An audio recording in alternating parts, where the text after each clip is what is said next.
binabike check natin, si Sava X3. So yung frame nito ay pa-aero, kitang-kita nyo dyan. Ito yung nagustuhan ko sa linya ng Sava, yung kanilang kulay. Tignan nyo naman yan, napaka-unique ng kulay ng Sava. Magkahalong pula and the black. Hindi siya yung literal na black dito, pula dito.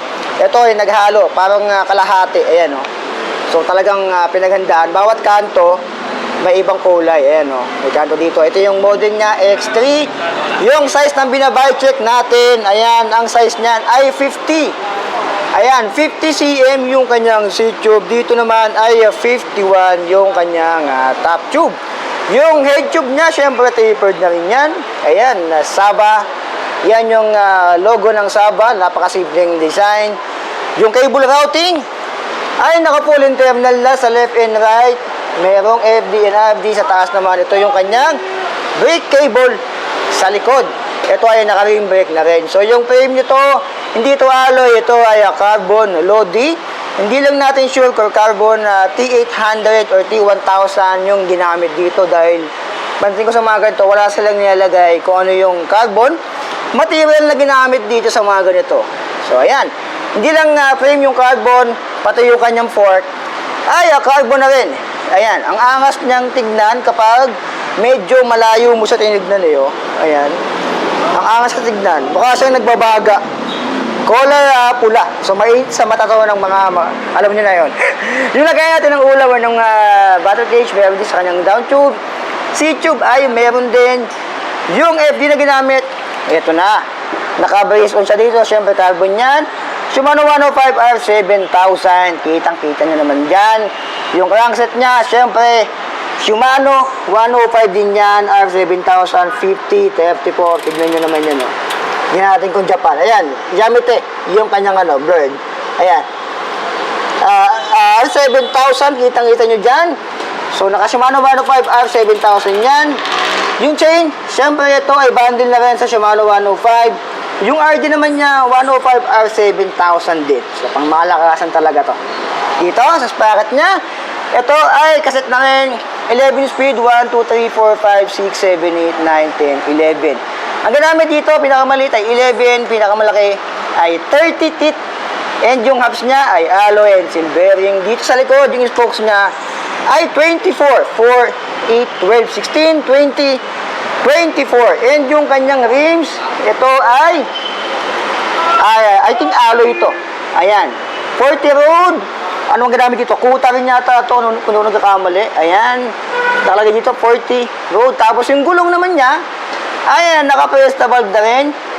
Maganda yung ginamit sa kanya. Continental Ultra Sport 700 by 25C. Sa likod naman, naka-QR din siya doon. Dito, yung kanyang brake calipers dito ay 105 din yan. So talagang naka-literal na full 105 siya. Ito naman kanyang seat post. Ayan, hindi siya ganun ka-aero yung sobrang nipis. Ito naman, parang may pagka-square-square type siya dito. Ayan, kasi yung pangkaraniwan na aero, manipis, sobrang nipis talaga. Ito ay semi lang. Ayan. Ang nakalagay, brand ay Kuto. Yan yung nasa ulo nyo, Kuto.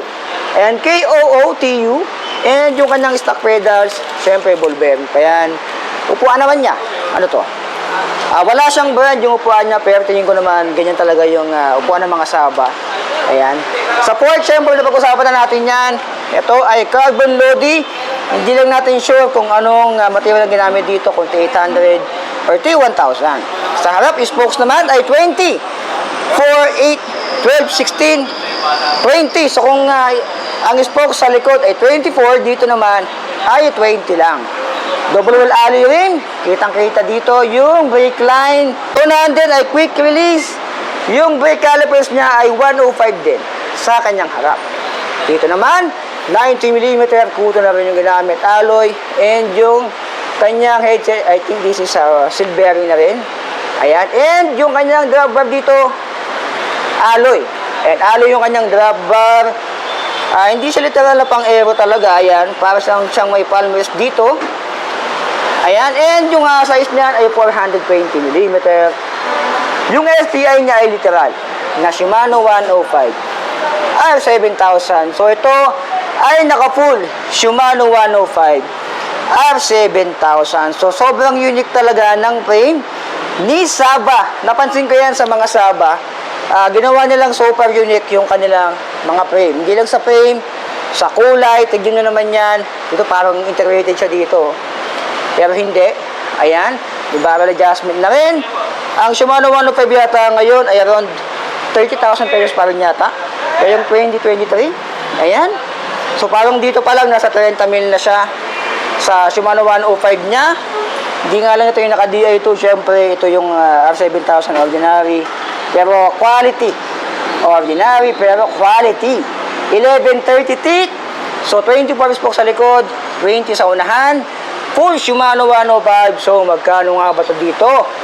Kay Bisikleta Manila, ang presyo dito ni X3 ay 69,000 pesos. Ito ba, boss team, meron pa itong last price? Yes po, negotiable pa naman. Negotiable pa yan. So, ang available na size dito ni X3 boss team, magkano? Magkano tuloy? Dalawa pong size 50. Yung isa po kasi matte black naman. Matte black siya. Ito naman yung glossy. Ito yung glossy version. So, parehas na sila ng presyo, pareho na 105, no? Pareho rin. Size 50 rin. Wala silang 48, ganon. Meron naman, pero ito lang po kasi yung dumating sa amin. So, dalawang Sa alam 50. ko, meron po yan na si Saba meron yung 48, 49, 50, 52, mga ganyan. Pero ngayon, ang nandito lang, dalawang 50, magkaiba yung kulay. Isang glossy and isang matte type. So, ayan, mga alien, 69,000 pesos. Parang yung kalahati ng presyo niya ay nasa Shimano 105 na. Dagdag mo na lang, i-add mo na lang yung presyo ng carbon na frame niya. Magkano rin yan, nabating 20 to 30 mil. Tapos dagdag mo pa to mga ibang pesang nakalagay sa kanya. Ayan, hubs, yung kanyang spokes, yung gulong Continental Ultra Sport. So, para sa inyo ba, swak na rin sa banga? Alam ko meron ako na bike check na X3 din dati. 2021 yata, 22. Ito yata yung latest model. So, kung meron akong nahagilap na video ko ng X3, alam ko talaga na bike check ko na to si X3. Yung lumang version niya, 2021 yata. Ipapost ko sa screen, mga alien. So, yan, naka-Shimano 105 ay 7,000, 69,000 pesos. Negotiable yan. Dito, kay Bisikleta Manila. So, punta lang kayo dito. Yung address ng Bisikleta Manila is nandyan sa video description. And nasa screen nyo ngayon, mga alien. So, carbon, Lodi, Shimano 105, R7000. Yan, si Saba X3. So, like, comment, subscribe. So, I love you. Hindi ko na-atuhan to. Ito na yun. Designing nga. So please whatever. Please I want to reach 1 million likes. So please sarapakarai.